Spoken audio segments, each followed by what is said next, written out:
a lot going on with CD Projekt Red and the Cyberpunk community. What was once a punching bag within the game's community that was later replaced with Rockstar is now a game that a lot of people are actually starting to see potential in, due to the fact that there were quite a few Steam sales lately that sold the game for half price, $30, leading a lot of people to either rebuy the game or try it out for the first time and realize that underneath the buggy gameplay experience is a pretty decent story. There are a lot of people looking forward, or at least anticipating, the future of the game. We know through official means that Cyberpunk 2077 will be receiving a next-gen patch, something that will take advantage of the PS5 and Xbox Series consoles and optimize the entire experience for newer hardware, even on the PC. We also know that Cyberpunk is due to get update 1.5. skipping over 1.4 and any of those numbered patches, and releasing the largest bug fix and optimization patch the game has yet seen since its release back in 2020. The issue is that there is almost no official information on exactly what the next-gen patch or 1.5 is going to contain. We don't even know if 1.5 and the next-gen patch are the same thing. That was the subject of a video that I put out a couple of months ago that was the result of over 6 months of very deep research related to CD Projekt, The Witcher, and Cyberpunk, and now it seems like a lot of guesses and misinformation is being reported as such, so much so that CD Projekt actually had to break their vow of silence to publicly deny. Let's bust some myths. Let's talk about what we actually know is coming, and let's just kind of get a little bit excited for whatever is next for CD Projekt Red. This is your reminder to subscribe. There was a 4chan post that went everywhere, so much so that CD Projekt publicly denied it. Here's what I think actually happened. I have been one of the few people doing legitimate deep digging research on Cyberpunk before the sales went live. In those reports, especially the next 5 years major report, check out the card, we know that the game is going to be receiving at least 2 expansion packs and about 18 pieces of free DLC. We know that Cyberpunk multiplayer, something that is being developed predominantly in Vancouver, is on its way.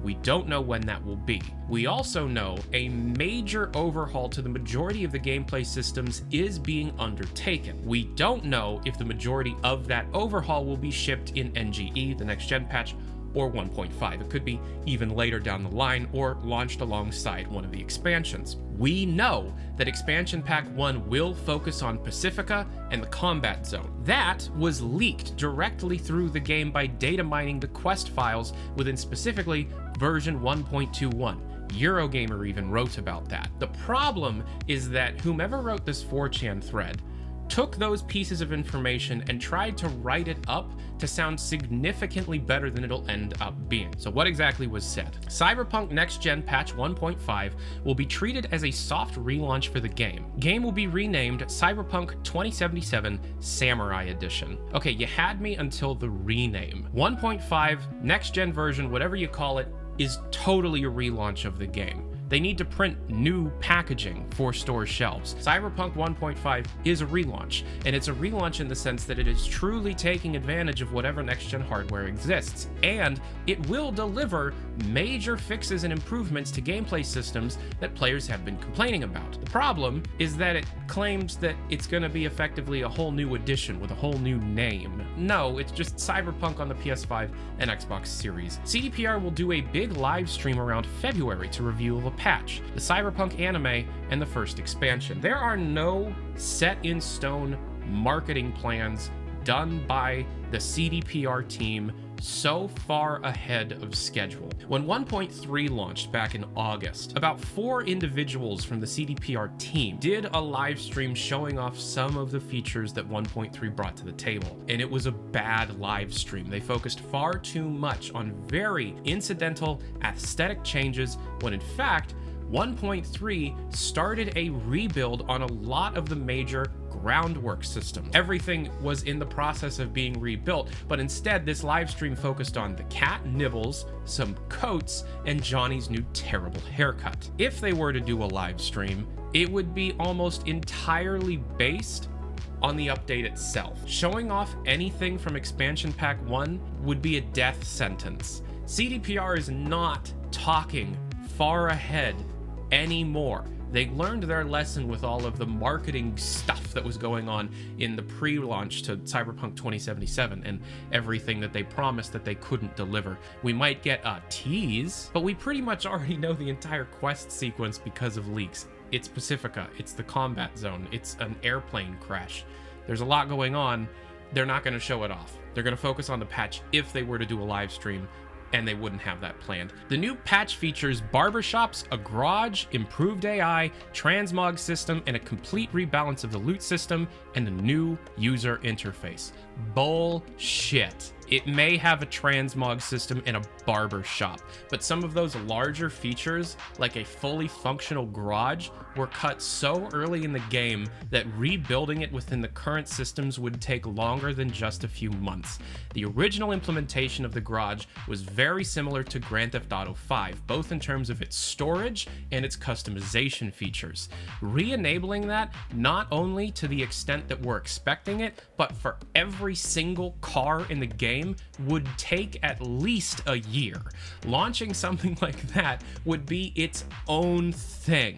Improved AI, sure, but that's such a basic thing to say. What's really going on is an improved policing system, an improved enemy AI system. People are actually far more difficult when you get later into the game, and the police system, which is going to be more like Red Dead Redemption 2's with its warrants and police schedules and actual police stations, is probably not 1.5, but it is definitely planned at one point. But again, expecting every single thing that the community wants for the game to be perfect is not going to happen just with this one damn patch. The promised free DLC will be bundled in and include 4 new weapons, a new game plus, apartment customization, and new gigs. The free DLC in an early state was leaked alongside the entire theft of CDPR's internal repo server. They're not gonna bundle the entirety of the free DLC right at 1.5. They still have 2 expansions and a multiplayer expansion to upkeep the game. They need to drop feed that stuff. But yeah, some new weapons, yes, some new gigs, yeah, and they're actually already in the game. You can play them right now with mods. A new game plus, yes. Apartment customization, yes. Both the apartment in the mega building and the unused mansion that you get at the end of the game, which is currently unused. And there's also rumors of a Pan Am apartment out in the Badlands and a few other smaller apartments that the player can purchase. Again, probably not launching with 1.5. Tons of small stuff like Judy and Pan Am sending you more text messages during the course of the game.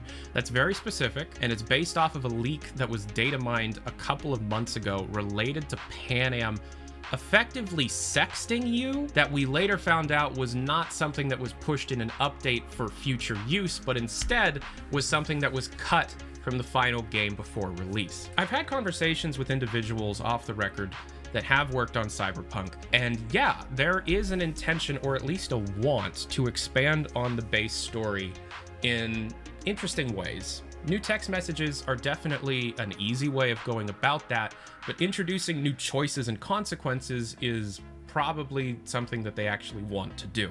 They're basing this information off of a leak that happened publicly. I recommend watching Juicehead, a colleague of mine, if you want to keep up with each incremental leak that takes place. The first expansion takes place in Pacifica, which is actually quite huge. That's true. You walk around and do quests in what is called the combat zone. Again, true. The combat zone is being fought over by 2 new gangs, the Bozos and the Slaughterhouse. Walking around the combat zone feels inspired to the game Stalker. Okay, so started true and then moved further and further into what feels like fucking fan fiction. Yeah, Expansion Pack 1 is taking Pacifica, an area of the game that just feels like cut content, an area of the game where you have one of the most interesting quest givers give you a single damn quest. Obviously, they didn't have enough resources and time to finish Pacifica for the final release of the game. So at some point through development, they decided, you know what? Pacifica, don't even work on it yet. That's Expansion Pack 1. The combat zone is not something that individuals fight over.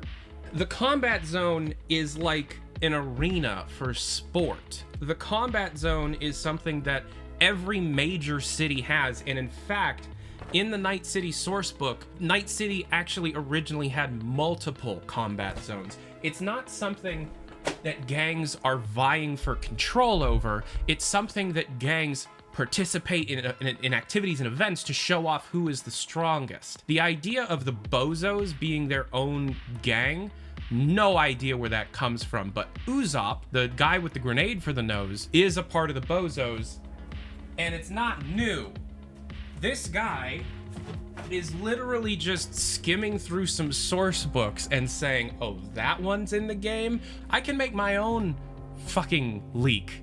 Oh, they're gonna bring back the media player class. The idea that you're walking around the combat zone and it feeling like Stalker. The combat zone is an arena. Cyberpunk will get its own Gwent-like minigame. It involves going to cyberspace and controlling and collecting monsters, which you send to JRPG-like battles, also has multiplayer. CD Projekt, the parent company of both GOG and CD Projekt Red, recently acquired a new studio based out of Boston, formerly called the Molasses Flood. This time, they are most known for their very indie-esque release, Drake Hollow, and they were hired to make a new game in one of their franchises. The new game is in the Cyberpunk franchise, and the current rumor is that CD Projekt wants to be able to create something in the same line as Gwent, a game you can enjoy anywhere that takes place within the universe. The fact that it's a cyberspace JRPG monster collection Pokemon clone, you're just making that up. One of the monsters looks like the Reaper.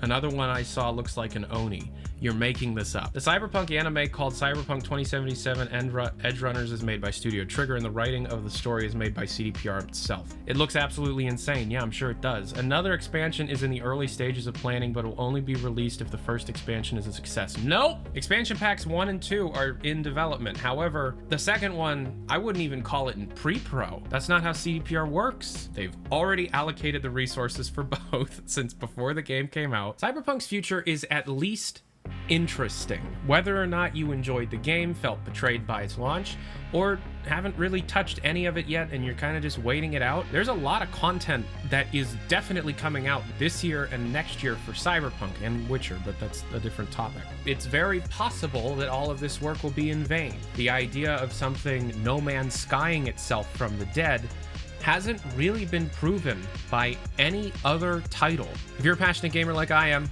then you need some Passionate Gamer gear.